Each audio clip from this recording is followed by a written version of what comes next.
Right, good morning, everybody, and welcome to this week's episode of Trending Treasury, Arlene Close's weekly webcast. For those of you who don't know me, my name is Amar Jandoo, and I'm Client Director at Arlene Close.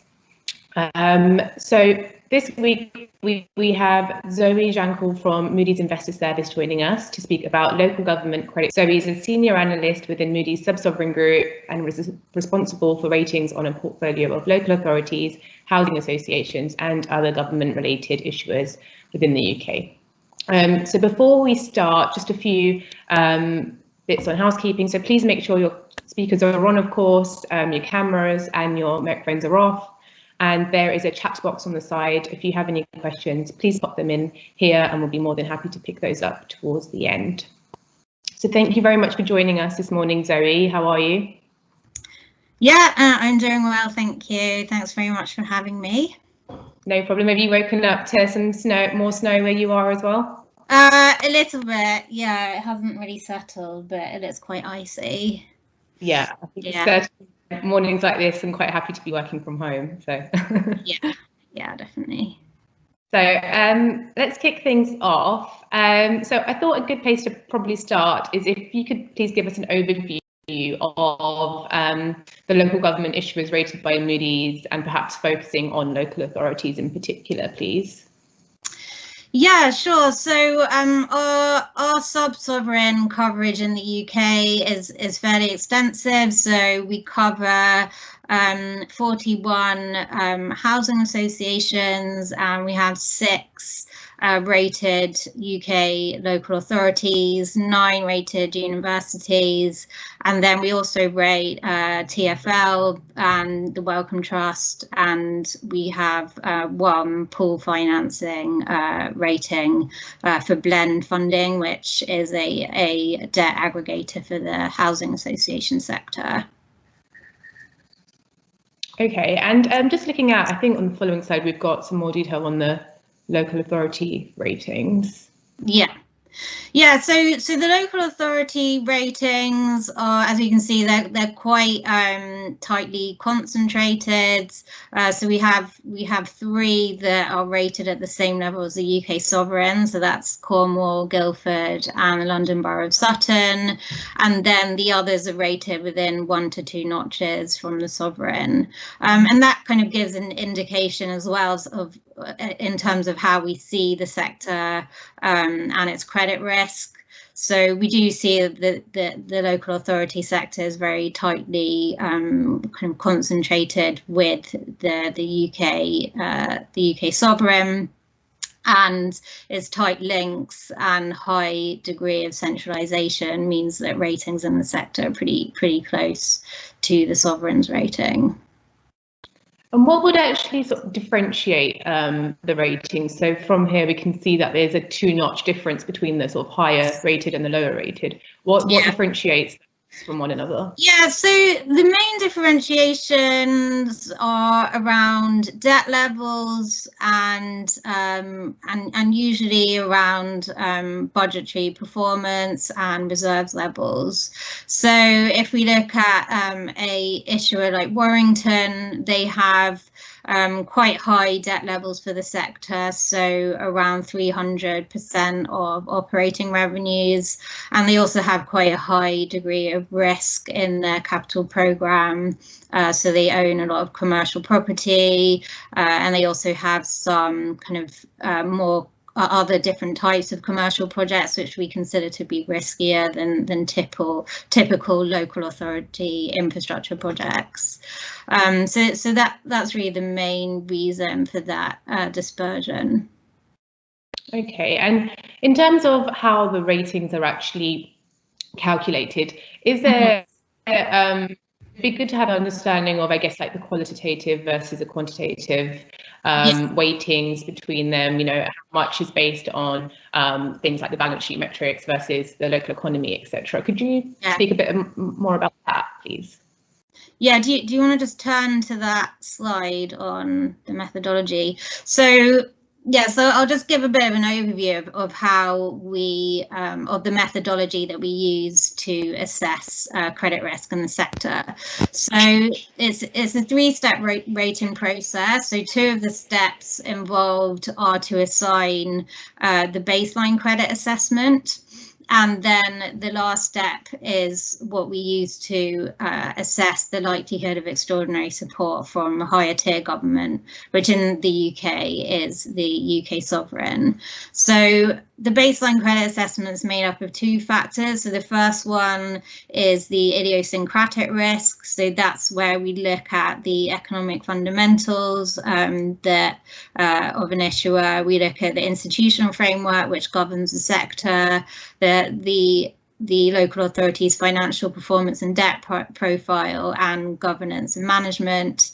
And then the second factor is systemic risk. So that reflects just the general risks in the economic environment that apply to all regional and local governments in the sector. So for that, we typically use the sovereign bond rating. And then if you turn to the next slide, I'll just go through the metrics. So for most of our methodologies, we have a scorecard.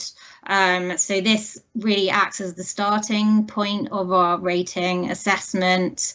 So this is where we have a range of different quantitative and qualitative metrics, which enable us to be transparent about the metrics and the data that we look at for regional and local governments, and also, importantly, comparative. So this methodology applies to all of the regional and local governments that we rate across the world, apart from in the US, where they have their own methodology for public finance.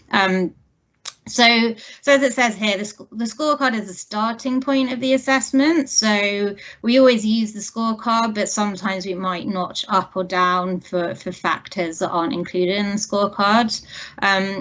So I'll just go through the factors quickly, just to give some more detail on how we assign them. So for the first one, under economic fundamentals, we look at economic strength. So that's pretty straightforward. We just look at GVA per capita within an RLG's area compared to the GVA per capita across the country as a whole. And then the second one is economic volatility. So here what that means is really the concentration of economic activity in an RLG area. So for most local authorities in the UK, their economies are quite diversified, but there are some which have more concentration in particular sectors. So, for example, one of the entities we rate is Aberdeen City Council, which has, quite a bit of concentration in the oil and gas sector and its supply chain. The second factor is institutional framework. So this is typically the same for all RLGs in the country. So for this, we look at the legislative background. So that looks at kind of the legislation that governs how a local authority must act and the policies and fiscal flexibilities that it has. The second one looks at financial flexibility. So that is around whether they have revenue flexibility to adapt to challenging circumstances, and whether they have expenditure flexibility, which enables them to kind of flex expenditure if there's challenges around budgetary management. So for the UK, we consider that local authorities have kind of quite limited revenue flexibility, but they have shown that they have fairly substantial expenditure flexibility, at least over the last 10 years, that quite a lot of expenditure has been taken out of the sector under the provisions of austerity. So we have seen there has been quite a lot of cost cutting in the sector, although I do think that that's getting more challenging as time goes on. Then the third factor is financial performance and debt profile. So that's looking at budgetary performance over operating revenue. So is there surplus or deficit? Interest payments over operating revenues, that's is quite straightforward. Liquidity, so for the UK sector, having the PWLB as a lender of last resort is a key credit positive, and that's reflected in our score for liquidity for the sector. Net debt and indirect debt, so there we're looking at debt and debt-like instruments as a proportion of operating revenues. And then the last quantitative factor is on debt structure, so the short-term to total debts. And then the last factor is more qualitative, so around governance and management, we look at the strength of risk controls and financial management. For a local authority, we look at their approach to investment and debt management. And lastly, we look at transparency and disclosure. And typically local authorities have pretty strong governance and management. So yeah, that helps to support ratings in the sector. Yes, definitely. We've had a few questions come in, Zoe, actually. I think maybe a good time to pick some of these up, I think, based on the slide we're currently on. So first one, why are there only 6 local authorities rated, and why these 6? Yeah, well, I mean, we only rate local authorities that ask to be rated. So, that and I think, the sector, I think it's over 75% of debt in the sector is still with PWLB. And, we haven't seen that much debt issuance in the sector. So actually only 3 of the local authorities that we rate have issued debt. And the others, I think, use it, they may have got the rating first when they thought they might issue. And then I think they use it as kind of a benchmarking tool for their own financial management purposes. But yeah, so far, I think, the sector in general has had fairly low demand for ratings, but I think that is starting to change as local authorities look to the capital markets for kind of more flexibility in their financing.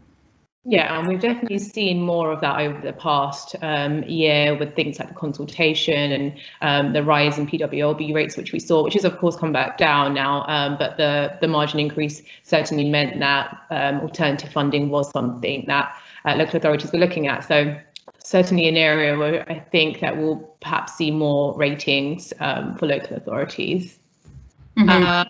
We've got a question on, can you expand on the financial flexibility under the institutional framework section? Yeah, sure. So yeah, what we mean by that is so on revenue flexibility, does a local authority have discretion over their revenues and expenditures? So, do they have flexibility to change taxes or fees for a significant proportion of their operating revenues?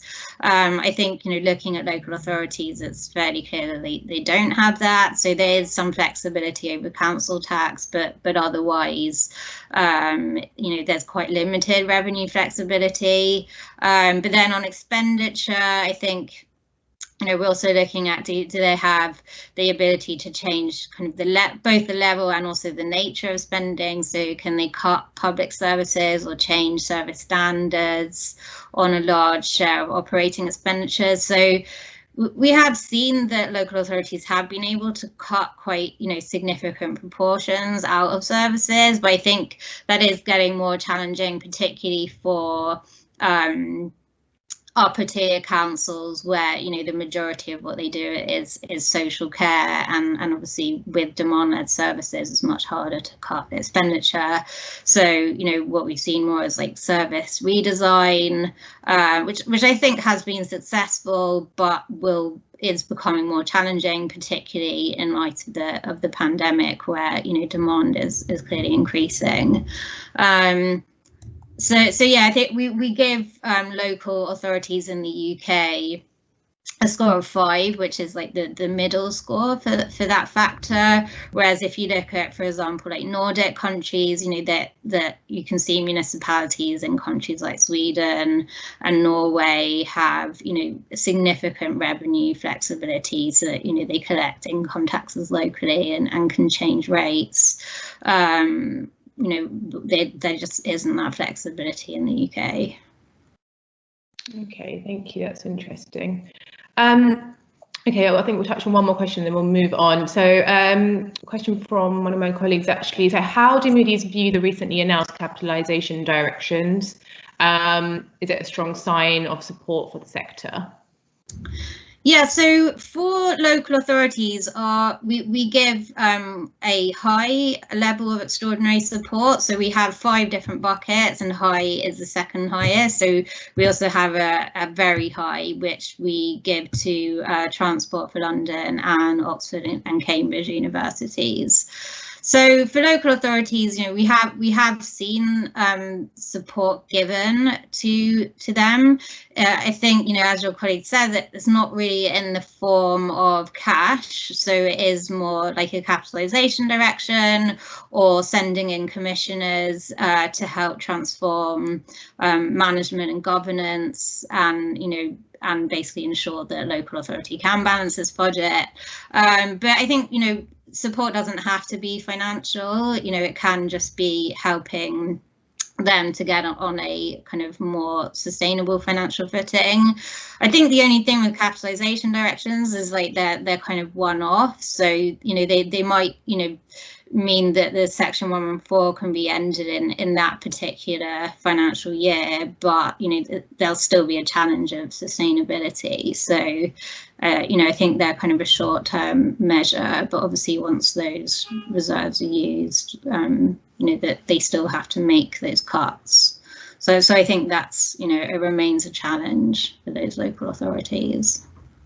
Yeah, and I guess that kind of leads on to my next question of what does Moody's view as the current key risks or themes in the sector at the moment? So we've got another question which touches on that as well. I think, talks of 114 notices and the impacts of COVID on local authorities and the budgetary pressures. What are the key themes, and what direction does Moody's kind of view that going in as well? Yeah, I mean, I think, budgetary management has been a challenge for the sector over the last few years, and I think COVID has just probably made it even more challenging. So for, they have a 1-year funding settlement. So, for the last 2 years, we've seen the end of the kind of multi-year funding settlements, which provides more kind of certainty over budgetary planning and budgetary management.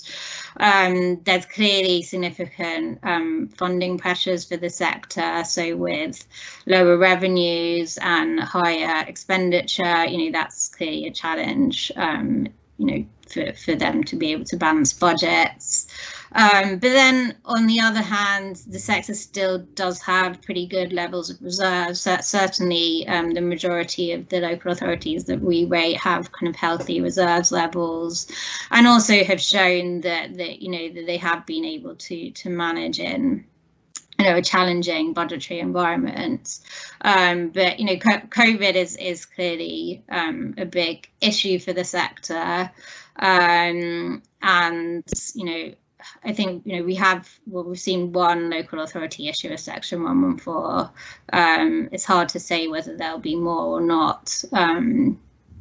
I think for the ones we rate, because they have good levels of reserves, is quite unlikely, but certainly it's possible that there'll be more in the sector. Yeah, and I mean, our closest view is that we take comfort from the solid framework behind local government as well. And I guess that's part of the institutional framework section that you're showing here on the scorecard. Mm-hmm. Yeah, I think so. And, I think the fact is that central government has given quite a lot of funding to the sector, and it is so tightly linked, and they are providing essential services. So I think, that it's likely that they will have sufficient funding to be able to undertake those services. I think we're still waiting to see what happens around social care.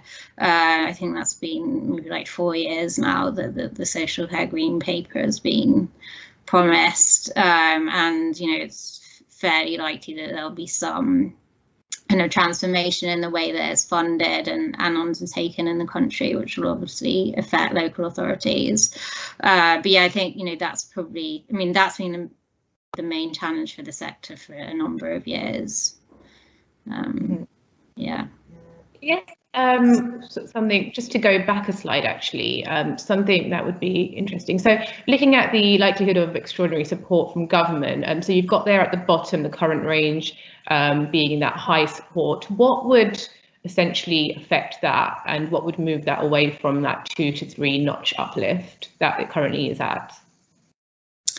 Yeah, I mean, I think it would have to be a change in the institutional framework. So, and also probably we would have to see central government not stepping in to support the sector. So that's typically when we change our support assumptions. So, you know, at the moment they're based on the framework and also kind of what the government's done in the past where there has been financial, you know, extreme financial distress. So yeah, I think we would have to see central government kind of stepping back from the sector, which we haven't seen. I think, you know, there is, you know, the timeliness factor is also an issue. So are they kind of stepping in time to support the sector? I think so far we have seen it being fairly timely. I think, you know, with TfL, that's been more challenging, so it's been like fairly last minute funding agreements, but you know, still kind of in time to make sure that they have sufficient cash flows to keep services running. But yeah, I think we'd have to see central government not taking action. Yeah, and then based on that sort of final rating that's assigned, in terms of the variance between a rating, I mean, would you consider all A3 ratings being equal? If Council A is rated the same as Council B, does that mean that they have the same level of risk? Do you view them similarly? Yeah, so yeah, I mean, that's kind of what the rating system is meant to do. So yeah, the credit risks, I mean, the rating is a combination of probability of default and expected loss given default. So yeah, it should basically be the same credit risk if the ratings are the same. Yeah, we've just had a question come in actually. Do you do a level of stress testing on local authorities? Yeah, we do. I think the main area where we do stress testing is around kind of debt levels and interest payments.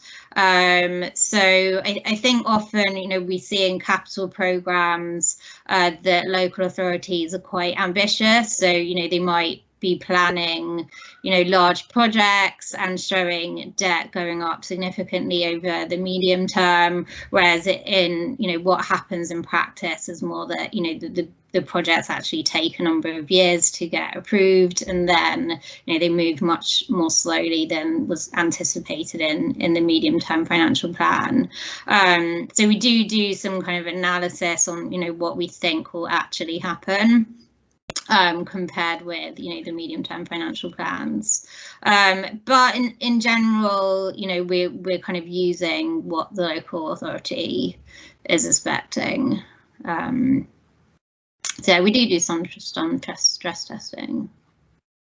Okay, thanks very much. I am slightly conscious of time, so I want to kind of move on to another topic. So one area that some of our clients explore in terms of investments is looking at lending to housing associations. So it'd be interesting to hear your view on, or Moody's view on, the sector.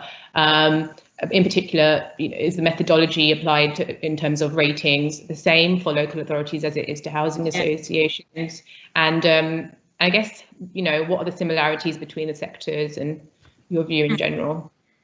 Yeah, so no, the methodology is different. So we have actually two methodologies that we use for the housing association sector. So the first one is the European Social Housing Providers methodology, and then we also have a government-related issuers methodology.